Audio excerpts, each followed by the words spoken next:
Thank you again for joining our webinar on how to help counsel veterans presented by Divine Mercy University. I'm Julie. I'm an admissions counselor here at Divine Mercy University, and my contact information is here. That number is my direct number, so you can call me or text me at that number. You can also email me anytime. So that's me on a very bad hair day.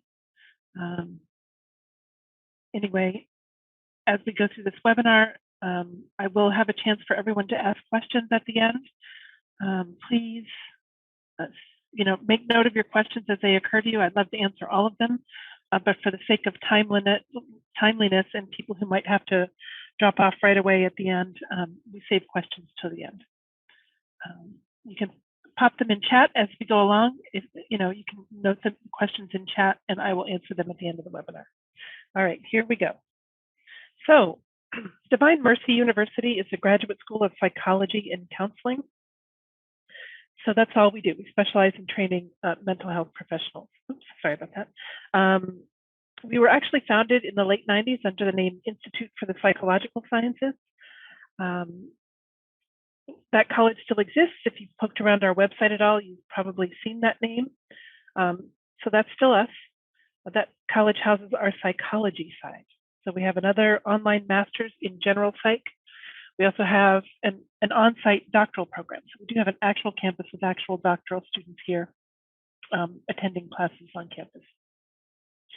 But what they found through offering those programs was that there was such a need for counselors, and particularly for counselors of faith. So what they did to resolve that was to add the second college, the School of Counseling that we're discussing, and the Master's in Clinical Mental Health Counseling. So when a school has more than one college, that's the point at which they take a university name. So that's how we went from being plain old IPS to Divine Mercy University. We seek to provide our students an effective academic and educational environment to support the integration of the human sciences and a Catholic Christian understanding of the person. And to that end, our school is accredited. We're regionally accredited by the Southern Association, or SACS. That's here, the first one up on the left. So regional accreditation is the baseline you should look for in any U.S. school you attend. If you're looking at various schools and they can't give you a simple yes to the regional accreditation question, that's your sign to go very quickly in the opposite direction. So regional accreditation is just a minimum. So the way it works is each area of the country has its own accrediting agency. Each one has a different name. Our region happens to be called the Southern Association, or SACS is the acronym. So Southern SACS region goes from where we are in Virginia all the way down around to Texas. So UT, Auburn, UVA, all those schools are accredited by SACS, just like we are. When you start talking about psychology and counseling, there are a couple of extra accreditations that can be earned. APA, American Psychological Association, here is kind of the big dog of all of those. And most people have heard of the APA. It's pretty commonly mentioned.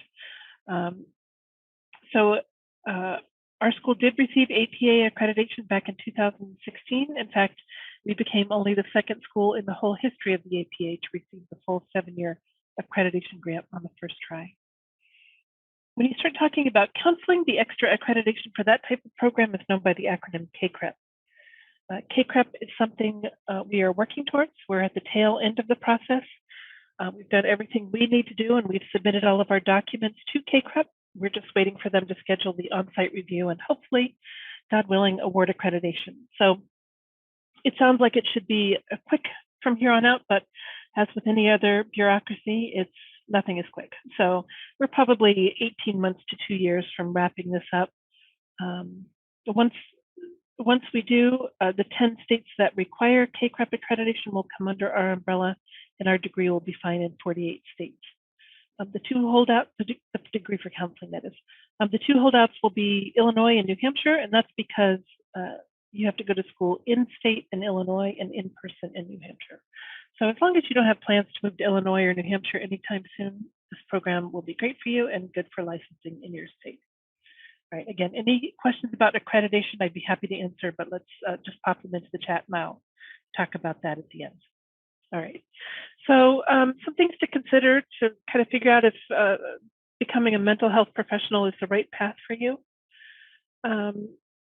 Are you concerned by mental health challenges of service members you encounter and their families? Do you want a career post-service that would enable you to work directly with individuals and their families? Are you able to support others in their difficult problems and in their challenges? And finally, if you were to apply and be admitted, are you committed to completing the program? Are you someone who finishes what you begin? All right. So let's talk a little bit about mental health statistics for veterans. It's a little bit of a grim picture.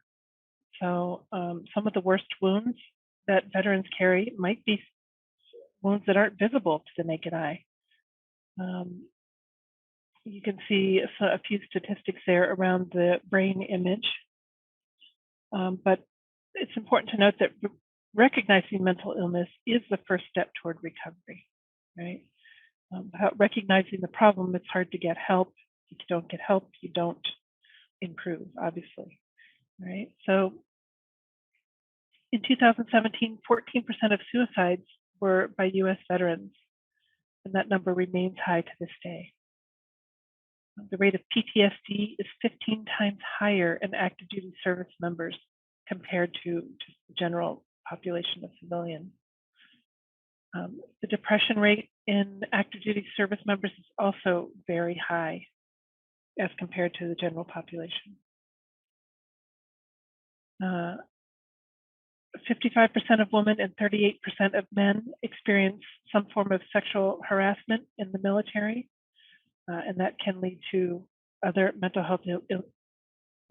health issues, including PTSD, etc. All right. You know, there must be a reason that veterans aren't seeking care. There is a stigma sometimes attached to seeking help, especially for mental illness. Personal embarrassment is one. Long wait times to receive mental health treatment. There are very few providers as related to the need, and that's across the population. That's not related to the military only. That's also in the general population. Again, a stigma over the need for mental health services and shame over needing to seek out that kind of help. And the fear that should you seek that kind of thing, that you would be seen as weak somehow or less in some way. There is a general lack of understanding about mental health problems and treatment options, and we seek to remedy that as a university through providing well-trained mental health professionals who can address these problems.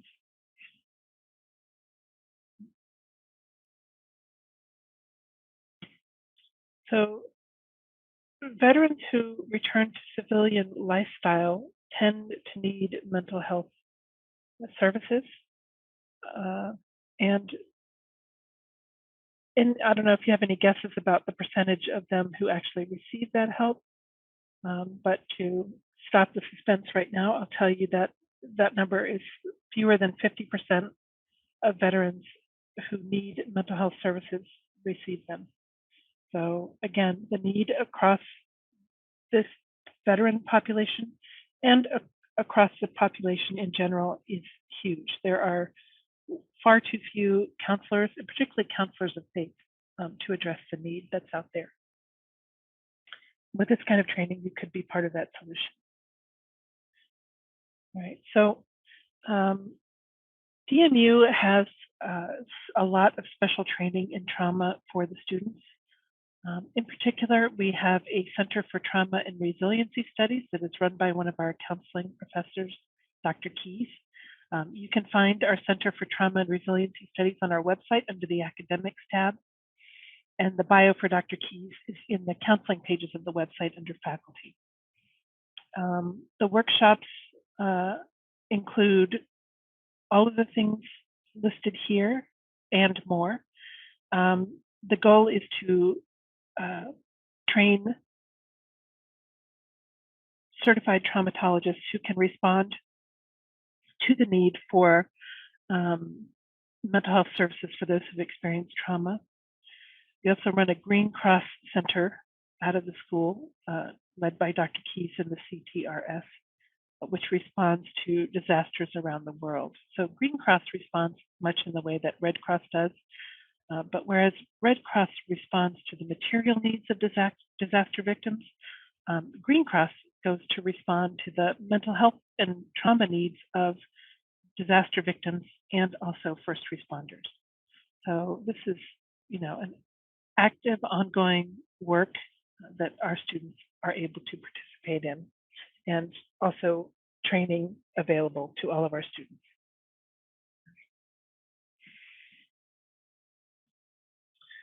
So what will you gain from the Master's in Clinical Mental Health Counseling?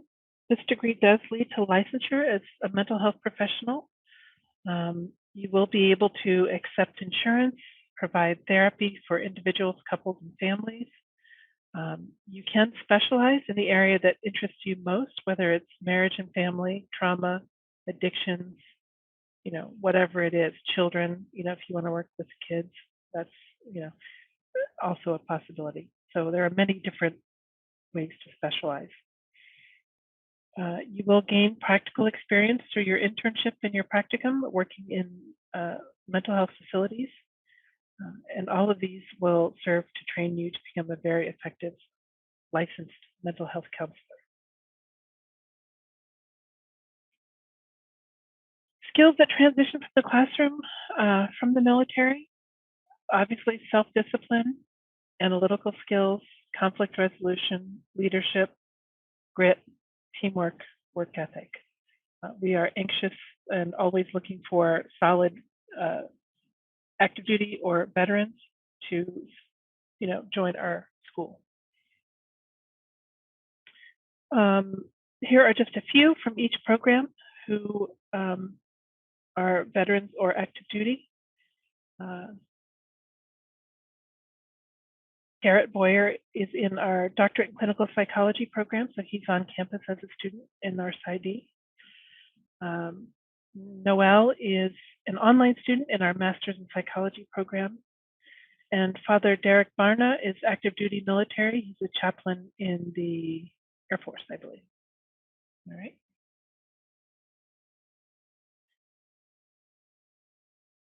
So, as a counseling student, you will be able to get hands-on experience in your practicum and internship, which are done in your own area based on the kind of counseling work you'd like to do. Some people have chosen to work in for the VA. We have a student placed at the medical center here locally in Martinsburg, West Virginia. It's not too far from us. We have students who have worked at the Friends Hospital in Philadelphia and for the VA in Montana. So there are a number of possibilities. Our internship placement is 100%. You will get one, and we will help you with it based on, again, the kind of counseling work you'd like to do, whether it's addictions, trauma, marriage and family, what have you. Our acceptance requirements for the Master's in Counseling are just baseline a bachelor's degree in any field. We're an entry-level program, so if your degree is in synchronized swimming or advanced basket weaving, great. We'd love to talk to you. We do require a GPA of 3.0 overall, or in your major, or in your last 60 credits. This is not necessarily a deal breaker. If you're close to it, typically, close to 3.0, but a little under, typically we can find a 3.0 in your major or in your last 60 credits. But if not, there are some workarounds, so don't let that be the reason that you don't apply. We also require the GRE. We don't use the GRE to make admissions decisions. It's really just a box you have to check. We don't really care what you get. We just need you to do it. I tell people all the time, if I had to take that test for this program, I'd go tomorrow, I'd mark C for every answer and just rip that Band-Aid off. If you begin your application, I'll be happy to put that in writing for you.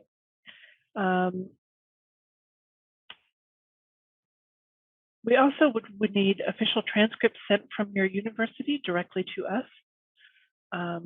If you're an international student, those transcripts would need to be evaluated for US equivalency. As you're working through your application process, you do work on scholarships and federal aid, if that's something that you wanted. And once that's all done, we would set you up for interviews and hopefully admissions. So here's where it gets real. Right now, the degree is $866 a credit, and it's a 66 credit master's degree. So 866 times 66 is 57,156. There's a $50 technology fee per class for a total of 1,100. There are lab fees as you move through your studies that total $375. And then there's a residency fee that totals $4,500. So residency is when you come to campus for a long weekend of conference-style in-person learning. The fee is $1,500 per residency. That covers your training, obviously, but also your hotel, most of your meals while you're here. So really, you just have to show up. All right. So all that together gives you a total tuition value for the whole program, start to finish, of $63,131. We do have a number of ideas for ways to make that affordable, which I will share with you here shortly. We do participate fully with the federal loan program, so if you felt like you wanted or needed a student loan, we can certainly set that up for you. Some employers do offer tuition reimbursement, so it's worth investigating to see if that might be a benefit for you at your place of employment. We also participate fully with the VA, with the GI Bill. We're also a yellow ribbon school. So if you have any of those benefits or if they can be assigned to you, we participate with all of those. We're happy to help you. We also have a very nice scholarship program available. Our scholarships are designed very nicely so that everybody qualifies for something. The way scholarships work is you can apply for 4 and you can accept 2. They are all listed on our website, so you can read through what the requirements are for each one, see if any of them might be a fit for you. We do have a scholarship that is particular to veterans. It's called our Patriot Scholarship, and that's good for up to 10% off your tuition for your whole time in school. We also, so at DMU, you can go 2 tracks. You can either apply for scholarship or you can take a tuition reduction through a partnership agreement. We do happen to have a partnership agreement in place with the Archdiocese for the Military Services. Service members and their families receive 25% off the cost of tuition for their whole time in school. That includes veterans also. And then I believe, so we have to look at that. And then religious and clergy receive 50% off the cost of tuition for their whole time in school. So that's about the end of the webinar information. I thank you for sharing your time with us today. If you have questions about any of this information, I would be happy to answer them. I thank you again for your time. We are offering, as a thank you for your attendance, an application fee waiver. You just need to apply by within the next week, November 17th, to qualify for an additional $2,000 scholarship in addition to that. And if you, once you begin the application, if you just remind me that you were in the webinar, then I would be happy to help you secure that scholarship. All right, my direct contact information is there. You can call or text me at that number. Email is also a great way to reach me. And there's my personal meeting link at the bottom. If you would like to speak with me one-on-one, you can use that link to view my calendar and choose a time that works for you. Thank you again for coming, and I hope you guys have a great end of the week.